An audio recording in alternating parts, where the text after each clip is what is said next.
Nou, daar's baie vervulling in die ou verbond. Sommige wys die skrywers van die nuwe verbond vir ons uit. Paulus skryf byvoorbeeld oor die besnydenis, en hy sê, wat is die besnydenis se vervulling in die nuwe verbond?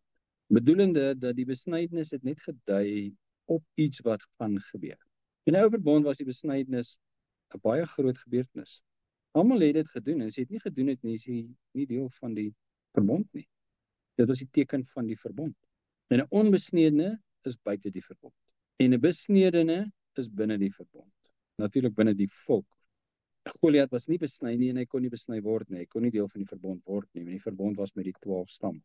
Maar Dawid was 'n besnedene, dit beteken hy het 'n verbond gehad. Nou, in die nuwe verbond word dit vervul. Dit beteken, daar's 'n geestelike openbaring daarvan. Daar's 'n groter doel. Die doel van die ou verbond was om Israel tydelik onder bewaring te hou, totdat die volmaakte sou kom. En wat is die volmaakte?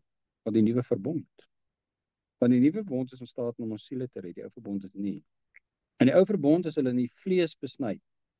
In die nuwe verbond word ons in die hart besny. Wat gebeur? Ek kry 'n hart van vlees. My hart van klip word uitgehaal. En ek kry 'n hart van vlees. Wanneer gebeur dit? Hoe gebeur dit? Wat is dit? Wedergeboorte. Ek word van bo gebore, ek is 'n nuwe skepsel. En my hart van klip verander na 'n hart van vlees. En wanneer ek die woorde van die Almagtige nou hoor, en wat is sy woorde? Alles wat ons hier lees is sy woorde. Dan beland dit in my hart. En soos dit die saaiër saad saai en dit groei dit in my hart. Natuurlik afhangend van my hart word die opbrengs bepaal. Party 30voudig, party 60voudig, party 90, party glad nie. Party word deur die voëls opgepik. Ander groei so 'n bietjie en brand die sonde dood. En wie bepaal dit? Ek.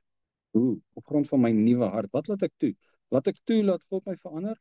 Of is ek soos 'n steeksdonkie wat self besluit? Dis wat dit moet wees. Dis hoe dit moet wees. Dis hoe u is. Dis hoe ek is. Dis wat die evangelie is. Of gee ek totaal oor, soos Paulus, en ek sê, dit wat ek gehad het, ek was 'n skrifgeleerde, maar ek beskou dit as drek, om die uitnemendheid van Christus te verkry.